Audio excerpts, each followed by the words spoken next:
مبدئيا كده حسبنا الله ونعم الوكيل في كل واحد ما بيراعيش اكل عيشه، وحسبنا الله ونعم الوكيل في كل لاعب بيستخسر نقطة عرق في النادي اللي منجمه وخيره مغرقه. الاهلي ولاعبينه بيرفضوا هدية الزمالك وبيتعادلوا مع سموحة وطارق العشري. طارق العشري ده المفروض يريحنا يا جدعان، ربنا يكرمه بعقد احتراف كده 300 سنة بره ويروح ويريحنا حتى يتنفي في دولة تانية. دي مش كورة، اقسم بالله ده اسمه كفر، ده يخرجك عن الملة. دي مش كورة. في الفيديو ده هنتكلم عن كام حاجة، بس خلونا في الأول نتكلم عن المباراة واللي حصل فيها. أسوأ مباراة في تاريخ الأهلي حرفيا. الأهلي لعب 90 دقيقة الأسوأ. تخيل الأهلي طول ال 90 دقيقة دي ما يعملش هجمة واحدة خطيرة دي، باستثناء الكام كرة اللي لعبهم حسين الشحات لما نزل. لعيبة ضايعة وتايهة في الملعب، ما شفناش ولا هجمة للأهلي، بل وكان في كام هجمة لسموحة كانت كفيلة تقتل المباراة وتقضي عليها تماما. لولا تألق الشناوي اللي زي ما بننتقده بعض المرات لازم نديله حقه. كان في كورتين، واحدة انفراد والتانية تسديدة من بره المنطقة، لولا طلعهم الشناوي دول أهداف مؤكدة. وثانيا محمد عبد المنعم اللي غطى على أخطاء محمود متولي اللي كانت هتدمر الفرقة النهاردة وانقذ كام انفراد. ثالثا علي معلول اللي كان بيلعب لوحده وبيشيل الفرقه. تخيل ان اكبر حد في الفرقه عندك هو اللي شايل اللعيبه العاجزه دي. الفريق كله كان سيء، وكان اكتر واحد سيء جدا وفي اسوأ حالاته في المباراه دي هو السولية اللي عمل تسديدات وكميه ميس باص كتيره جدا.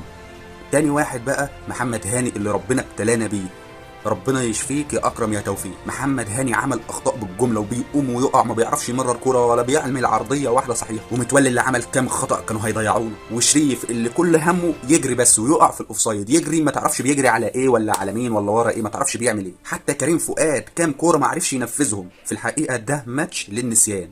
كولر بعد المباراه قال كام تصريح كده المفروض يتدرسوا، ونقف عند الكام تصريح اللي قالهم كولر. كولر قال ان هو بقاله 40 سنة في الكورة عمره ما شاف مباراة زي دي. كل 3 دقايق لاعب يقع ويتم تشتيت الكورة بره الملعب. طلب كمان ان المفروض يكون في انذارات على تضييع الوقت، زي ما شفنا الهاني سليمان حارس سموحة ده. يا حبيبي انت وانت رايح الملعب خد لك بطانية عشان تتغطى، اول ما تجيلك الكورة تجيب البطانية وتتغطى وتنام. دي مش كورة. انت لعبتنا 15 دقيقة طول 90 دقيقة، ايه ده اللي انت بتعمله ده؟ دي مش كورة يا جدعان.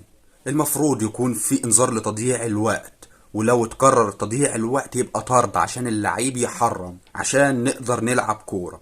ده اللي قاله كولر. وقال كمان ان الفرقة محتاجة دعم الجمهور، اللي هو ملاحظ ان هو بيقل يوم عن يوم عن جماهير الفرق التانية اللي بتزيد، وهنا ما يقصدش الشعبية. وهنا اسمح لي يا مستر كولر ارد عليك وانا واقول لك الجمهور بيقل ليه؟ لان الجمهور ما بيطلعلوش اتوبيسات توصله الاستاد، ما بياخدش وجبات عشان يروح يشجع الفرقة، ولا فلوس، ما بيتمنعش من دخول الأعلام وأدوات التشجيع والتيشيرتات للإستاد، ما بيتخفضلوش تمن التذاكر عشان هو ننوس عين الدولة. ثالثا بقى الحكم اللي كان من أسوأ حكام اللي أداروا المباراة للأهلي.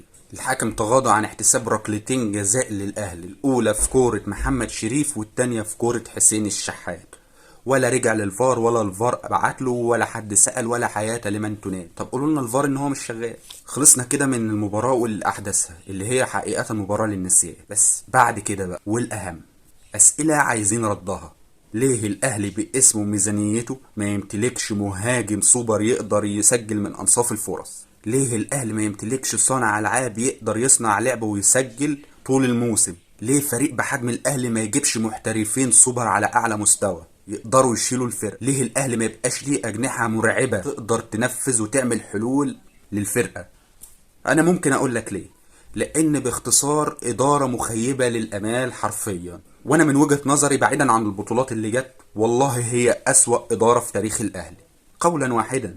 بعد خساره الدوري وافريقيا طلعوا قالوا هنجيب صفقات، وجات الانتقالات الصيفيه جابوا لنا 3 صفقات. واحد نسينا اسمه اللي هو ميسي ده، والتاني برونو سافيو اللي ما بيعملش اي حاجه في اي حاجه، هو اخره جاب جول في الزمالك وشكرا. والتالت شادي حسين اللي كان مكسر الدنيا مع سيراميكا ما بتديهوش فرصه وقاعد على الدك.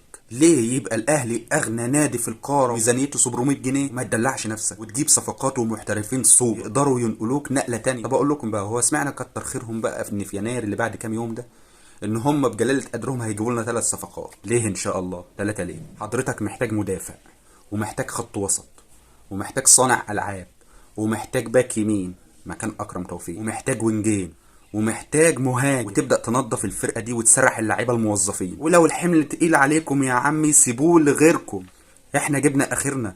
الاسكواد ده مسكه فايلر وموسيماني وسامي قمصان وريكاردو سواريش وهو كولر. مش معقولة العيب في كل المدربين دول يعني.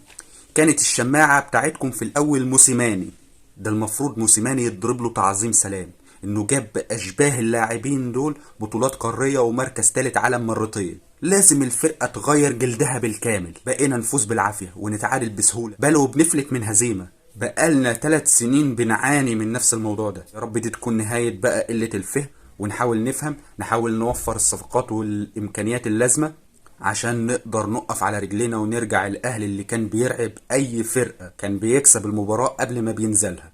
ولو الإدارة مش قد كده نتمنى ان تسيب مكانها ويمسك اللي يستحق. وشكرا.